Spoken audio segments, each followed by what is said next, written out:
अच्छा है कि भारतीय जनता पार्टी अगर बस्तर से परिवर्तन यात्रा निकाल रही है तो सबसे पहले उनको झीरम घाटी जाना चाहिए और वहां की मिट्टी को नमन करके फिर बस्तर से उनकी यात्रा शुरुआत करना चाहिए। मैं माननीय मुख्यमंत्री भूपेश बघेल जी ने छत्तीसगढ़ महतारी का स्पेशल दर्जा उन्होंने दिया, तो आज भारतीय जनता पार्टी के नेता आज छत्तीसगढ़ महतारी को याद कर रहे हैं।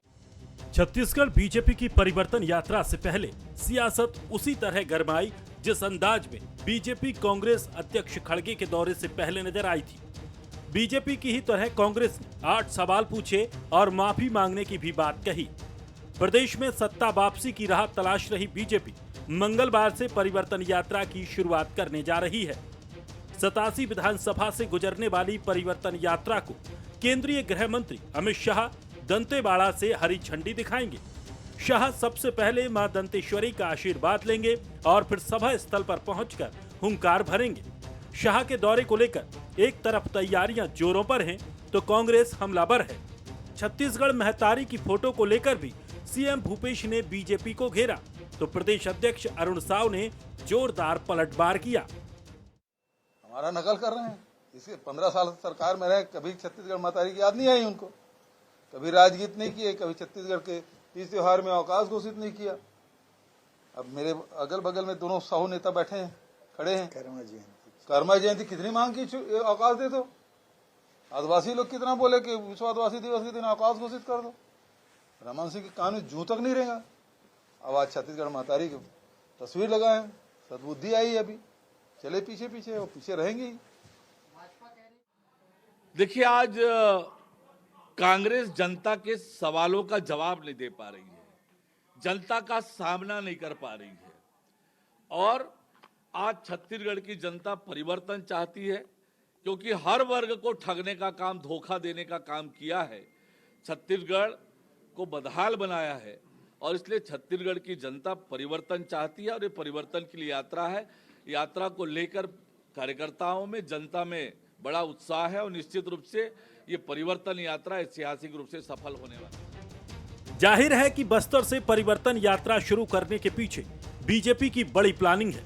2023 और 24 के लिए बीजेपी का फोकस आदिवासी वोट बैंक पर है। 2019 लोकसभा चुनाव से ठीक पहले यही वो इलाका था जहां बीजेपी नेता भीमा मंडावी की नक्सलियों ने हत्या कर दी थी। दंतेवाड़ा से ही परिवर्तन यात्रा की शुरुआत करने से न सिर्फ नक्सलियों के लिए स्ट्रॉन्ग मैसेज जाएगा बल्कि बस्तर की सभी विधानसभा सीटों पर दांव खेला जाएगा जो फिलहाल कांग्रेस के कब्जे में है। लेकिन बीजेपी के सामने सबसे बड़ी चुनौती भी यही होगी। Bureau report, Bansal news.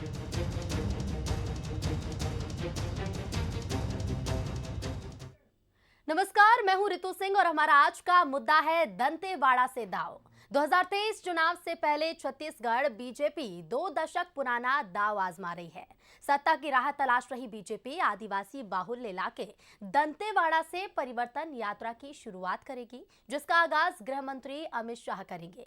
लेकिन यात्रा के शुरू होने से पहले बीजेपी की ही तरह कांग्रेस ने भी सवालों के तीर दाग दिए हैं। परिवर्तन यात्रा को लेकर क्या कुछ सियासत देखने को मिल रही है, चुनाव में इसका क्या असर देखने को मिलेगा और परिवर्तन यात्रा क्या कुछ कमाल दिखा पाएगी, आज हम इसी को समझने की कोशिश करेंगे। हमारे साथ मेहमान भी जुड़ रहे हैं। छत्तीसगढ़ कांग्रेस प्रवक्ता अभय नारायण राय जी जुड़ रहे हैं, छत्तीसगढ़ बीजेपी के नेता श्रीचंद सुंदरानी जी जुड़ रहे हैं और स्टेट एडिटर आदित्य नामदेव जी। आदित्य जी, सबसे पहले आपका रुख करूंगी। जिस तरह से रणनीति हम बीजेपी की देख रहे हैं, परिवर्तन यात्रा की शुरुआत बीजेपी करने जा रही है, दंतेवाड़ा से इसका आगाज किया जाएगा, लेकिन ऐसे में सवाल यही कि आखिर दंतेवाड़ा को ही क्यों चुना गया है? बिल्कुल, देखिए रितु, 9 अप्रैल 2019 की वो घटना, भीमा मंडावी दंतेवाड़ा से विधायक हुआ करते थे। 2018 का विधानसभा चुनाव कांग्रेस ने जीता था और बस्तर में केवल इकलौते वो विधायक थे जिन्होंने दंतेवाड़ा सीट जीती थी। बाकी 11 सीटें जो हैं कांग्रेस के पक्ष में थी।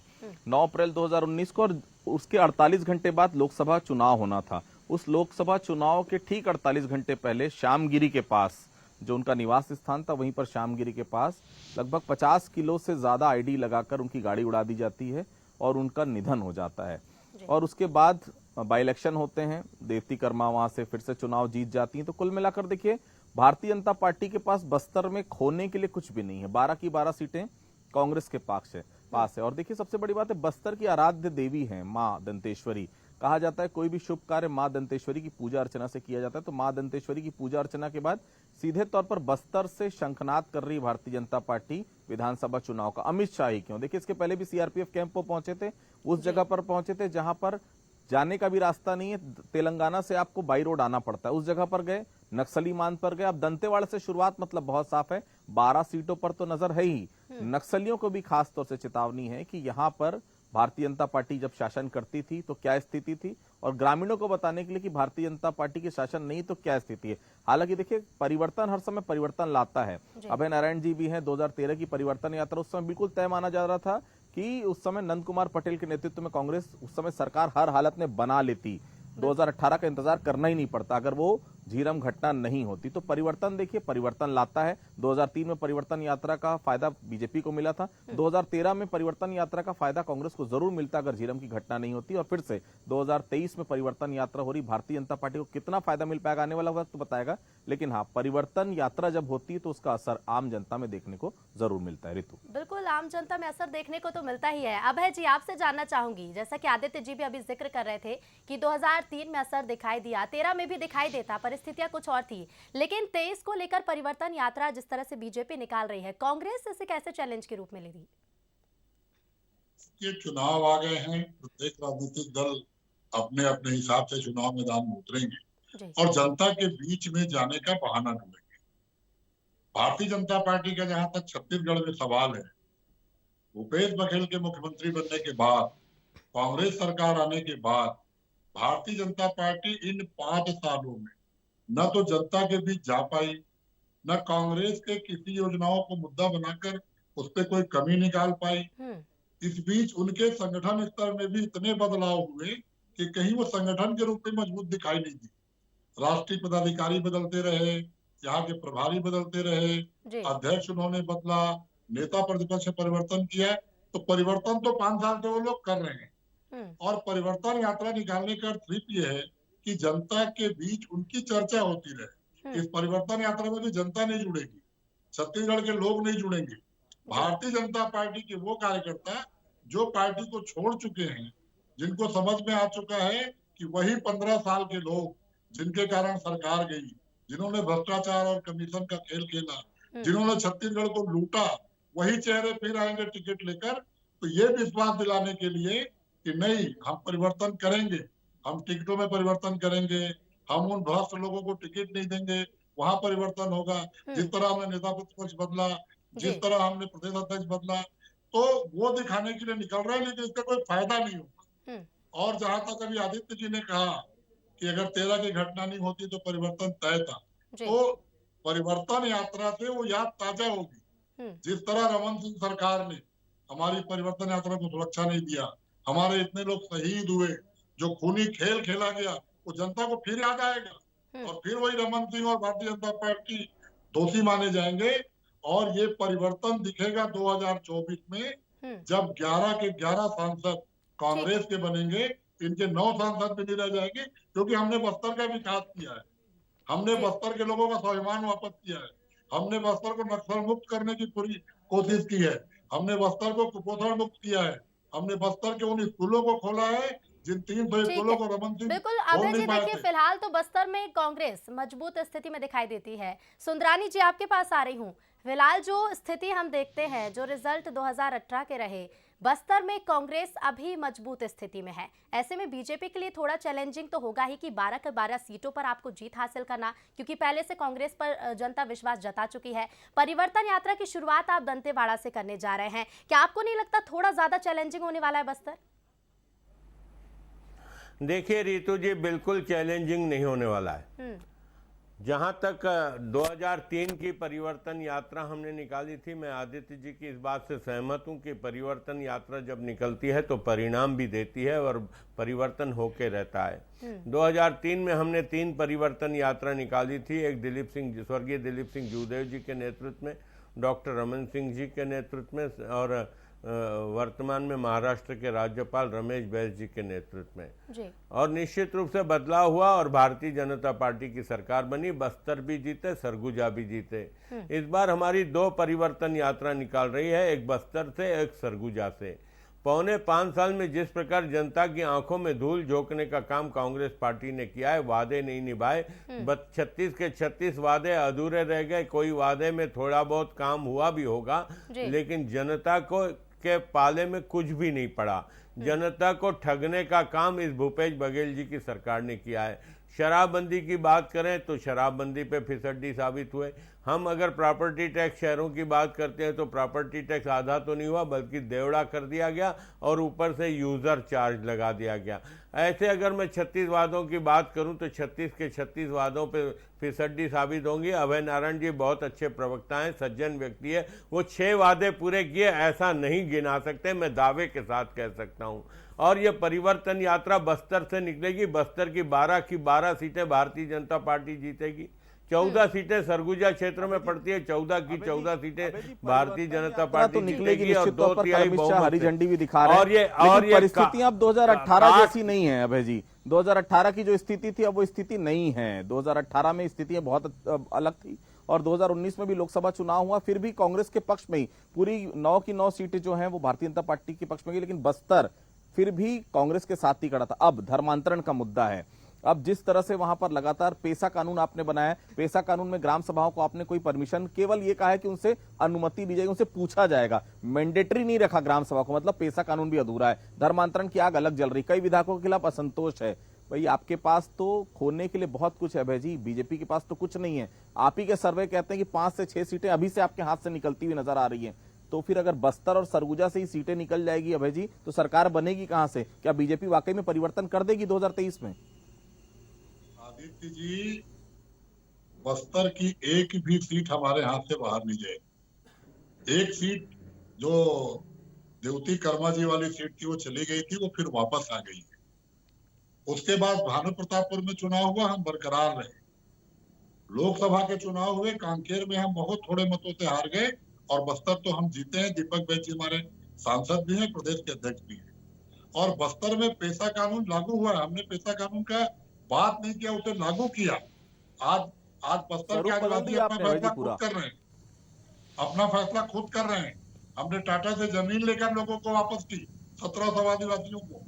हमने कुपोषण खत्म किया, हमने आदिवासियों को सम्मान दिया। आज अंतर्राष्ट्रीय नृत्य महोत्सव होता है बस्तर का। अभय जी एक हकीकत है, आप माने या ना माने, ऋतु भी वहां पर मौजूद है।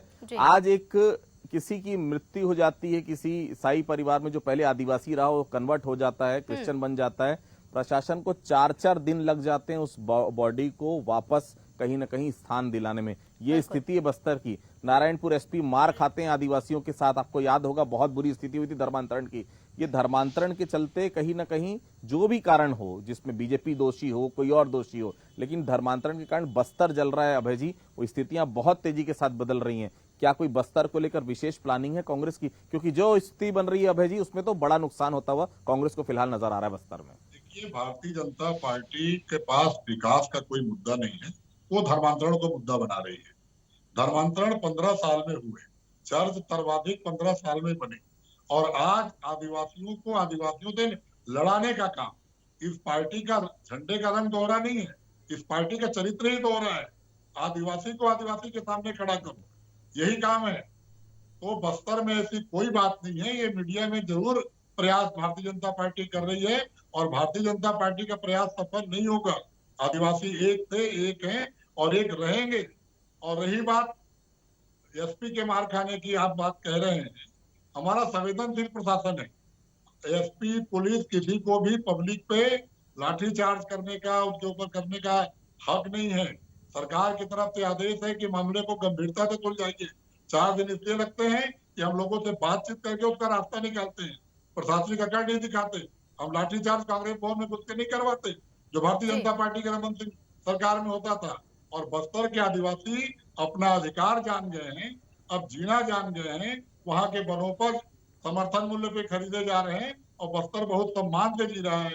बस्तर नक्सल मुक्त हो रहा है और बस्तर पूरे देश में स्थापित हो रहा है।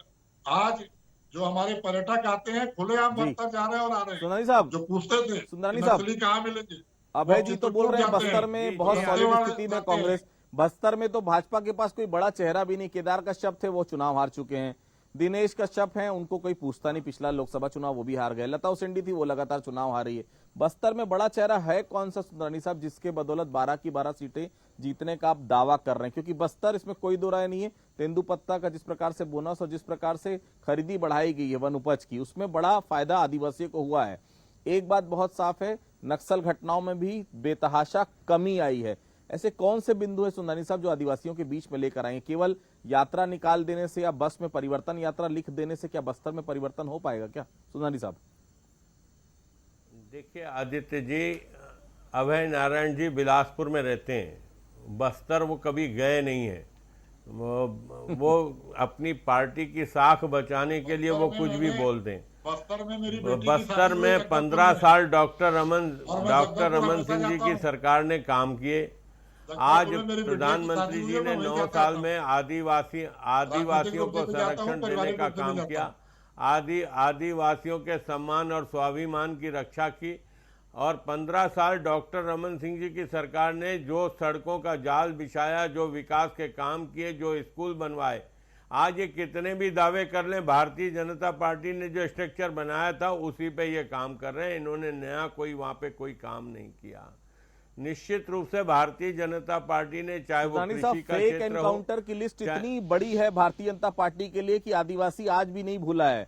ताड़मेटला कांड देख लीजिए, जो भी जिस जिले में भी आप कांड देख लीजिए, लगातार वहां पर घटनाएं हुई। और सबसे बड़ी बात है, इतने ज्यादा फेक एनकाउंटर हुए हैं, आज भी जवाब देते नहीं बनता अधिकारियों को। आज भी आदिवासी आप पर भरोसा नहीं कर पा रहा सुंदरानी साहब। सरगुजा में मीना खलको वाला मामला आपको याद होगा, बस्तर में भी इसी तरह की स्थितियां। आदित्य जी, आप 2023 के चुनाव परिणाम देखिएगा, क्योंकि ये लोग सिर्फ हवा बनाने का काम करते हैं, आदिवासियों को बरगलाने का काम करते हैं। लेकिन आदिवासी भली भांति जानता है कि छत्तीसगढ़ में डॉक्टर रमन सिंह जी की सरकार के समय में जो उनकी स्थिति थी वो आज नहीं है। विकास पूरी तरह से ठप हो गया है, बस्तर में ही नहीं बल्कि पूरे छत्तीसगढ़ में आज विकास पूरी तरह से ठप हो गया। जो सड़कों का जाल बिछा डॉक्टर रमन सिंह जी ने बिछाया, आज जो 4 लाइन 6 लाइन सड़कें बनी है वो भारतीय जनता पार्टी की सरकार की देन है। आज किसानों को अगर 3 हार्स पावर 5 हार्स पावर के पंप कनेक्शन दिए, 75,000 पंप कनेक्शन 55 साल में, और डॉक्टर रमन सिंह जी के 15 साल की सरकार में 4.5 लाख पंप कनेक्शन मुफ्त में दिए। आज जो धान खरीदी की बात करते हैं, धान के पैदावार की बात करते हैं, कहीं न कहीं डॉक्टर रमन सिंह जी की सरकार का ही करिश्मा था कि आज लगातार, नहीं तो जो 2003 तक कांग्रेस की सरकार रही, मुश्किल से 16 लाख मेट्रिक टन धान होता था। आज अगर 125 मेट्रिक टन धान की बात होती है तो निश्चित रूप से कहीं न कहीं भारतीय जनता पार्टी ने जो सिंचाई की योजना बनाकर जो पैदावार बढ़ाने का काम किया था, आज किसानों को अगर पैसा मिल रहा है तो कहीं न कहीं डॉक्टर रमन सिंह जी की सरकार की देन है। आज अगर किसान सम्मान निधि की बात करती है तो मोदी जी की सरकार किसानों को याद आती है। इन लोगों ने तो ठगने का काम किया है, सिर्फ प्रचार का काम किया है। छत्तीसगढ़ महातारी के नाम से छत्तीसगढ़ के लोगों को ठगने का काम किया है। और हम तो छत्तीसगढ़ महातारी के चरणों में नमन करते हैं और निश्चित रूप से छत्तीसगढ़ को आगे बढ़ाना और विश्व मतलब पूरे देश में सभी राज्यों के, विकसित राज्यों के बराबर छत्तीसगढ़ को खड़ा करना, ये भारतीय जनता पार्टी का। ठीक है आदित्य जी, आपके पास आ रही हो। जिस तरह से हम देख रहे हैं, देखिए जब मल्लिकार्जुन खड़गे का छत्तीसगढ़ दौरा होता है उस दौरान बीजेपी सवाल खड़े करना शुरू कर देती है, 9 सवाल बीजेपी की ओर से दागे जाते हैं। अब हम देख रहे हैं उसी ट्रेंड को फॉलो करते हुए कांग्रेस भी सवाल खड़े कर रही है। तो कह सकते हैं कि छत्तीसगढ़ की राजनीति में एक नया ट्रेंड शुरू हो गया है। सवालों का जवाब देता कौन है ऋतु? बिल्कुल, सवाल वो उठाते हैं, सवाल ये उठाते हैं। उनके बड़े नेता आते हैं तो ये सवाल उठाते हैं, इनके बड़े नेता आते हैं तो वो सवाल उठाते हैं। सवाल है क्या? सवाल किसके लिए हैं? सवाल जनता के लिए हैं या सवाल नेताओं के लिए? अगर नेताओं के लिए है तो कोई नेता इसका जवाब देना मुनासिब क्यों नहीं समझता? अमित शाह आते हैं, कांग्रेस सवाल करती है, फिर अमित शाह आ रहे हैं, फिर कांग्रेस सवाल कर रही है। खड़गे आते हैं तो कोई और सवाल करता है, सरोज पांडे सवाल करती है, लेकिन सवालों का जवाब कोई नहीं देता। बस्तर में देखिए, बस्तर हो चाहे छत्तीसगढ़ का कोई भी कोना हो, भारतीय जनता पार्टी को बहुत बुरी कदर से हार का सामना 2018 में करना पड़ा था। कांग्रेस भी ये बुलावे में बिल्कुल मत रहे कि 2018 की स्थिति 2023 में भी होगी, बिल्कुल नहीं हो सकती। 2003, 2008, 2013 का चुनाव देख लीजिए, 8 से 9 सीटों का डिफरेंस होता है, उससे ज्यादा का डिफरेंस कभी छत्तीसगढ़ में रहा ही नहीं। बस्तर में 12 सीटें हैं, 14 सीटें सरगुजा में हैं। ये दोनों समीकरण शहरी इलाकों में, इसमें कोई दो राय नहीं।